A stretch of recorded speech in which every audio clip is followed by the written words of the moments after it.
Mensajes positivos. En el Evangelio de la misa de hoy, tomado de Mateo 13, 54 a 58, vemos a Jesús volviendo a casa, a Nazaret, donde se había criado, y se topó de frente con la incredulidad de sus paisanos. Dice el texto.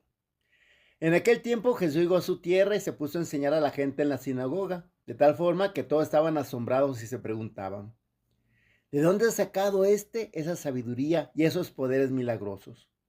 ¿Acaso no es este el hijo del carpintero? ¿No se llama María su madre? ¿Y no son sus hermanos Santiago, José, Simón y Judas? ¿Qué no viven entre nosotros todas sus hermanas? ¿De dónde pues ha sacado todas esas cosas?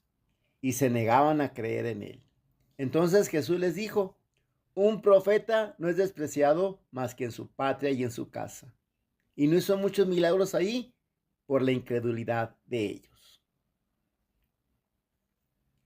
Ese tema lo podemos nombrar como el peligro de dar por sentado lo divino.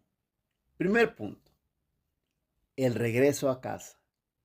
Imaginemos por un momento la escena que nos presenta hoy el Evangelio de San Mateo. Jesús regresa a Nazaret, el lugar donde creció, donde dio sus primeros pasos, donde aprendió el oficio de carpintero junto a José, donde compartió la vida cotidiana con sus vecinos. Cualquiera pensaría que el regreso a casa sería un motivo de fiesta, un momento de orgullo para su comunidad. Jesús entra en la sinagoga y empieza a enseñar con una sabiduría que deja a todos asombrados. Pero lo que debió ser un encuentro lleno de fe y acogida se transforma rápidamente en un muro de escepticismo. Los nazarenos no cuestionan la sabiduría de Jesús, ni tampoco niegan que sus milagros sean reales. El texto dice explícitamente que estaban asombrados y se preguntaban, ¿de dónde ha sacado esa sabiduría y esos poderes milagrosos? El problema no era lo que veían, sino a través de los ojos con los cuales lo veían. Segundo punto, las etiquetas que ciegan el corazón. El conflicto surge cuando la gente de Nazaret intenta encajar lo divino dentro de sus propios esquemas humanos. Empiezan a enumerar lo que ya saben de él. ¿Acaso no es este el hijo del carpintero? ¿No se llama María su madre? ¿Y no son sus hermanos Santiago, José, Simón y Judas? Al reducir a Jesús a su origen familiar y a su pasado, los habitantes de Nazaret cometen un error en el que todos caemos con frecuencia: encasillar a las personas y limitar la acción de Dios a nuestras propias expectativas. Para ellos Jesús solo era el hijo del carpintero. Habían visto a Jesús crecer, habían comprado muebles hechos por sus manos, lo habían visto por las calles. Y esa familiaridad, en lugar de acercarlos al misterio, les generó ceguera.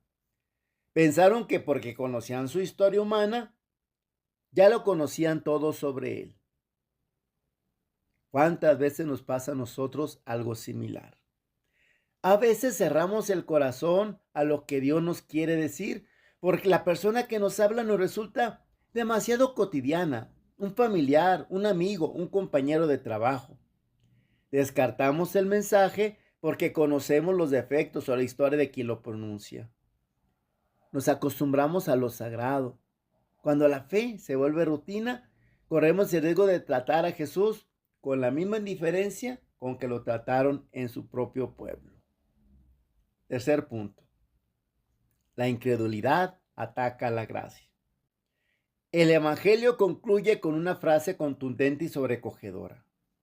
Y no hizo muchos milagros allí por la incredulidad de ellos.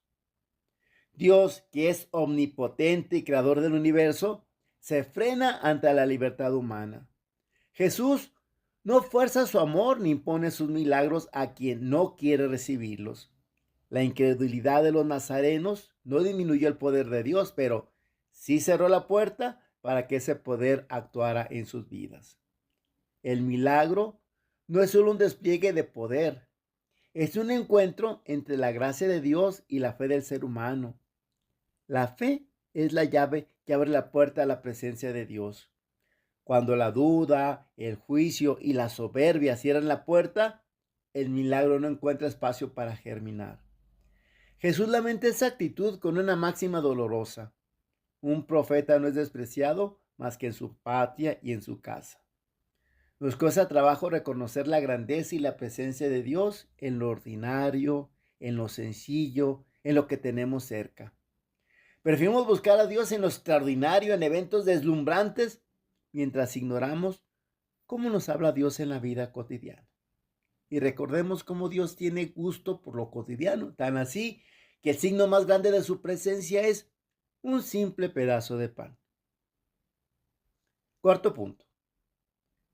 ¿Tenía Jesús hermanos de sangre? Uno de los puntos que suele llamar más la atención en este pasaje es la pregunta de los vecinos de Nazaret. ¿No se llama María su madre? ¿No son sus hermanos Santiago, José, Simón y Judas? ¿Que no viven entre nosotros solas sus hermanas? Desde la doctrina y la tradición de la Iglesia Católica, María permaneció siempre virgen, antes, en y después del parto. ¿Cómo se explica entonces esta mención de los hermanos? Lo veremos en 3 puntitos. Punto A. El sentido del término en la cultura hebrea y aramea.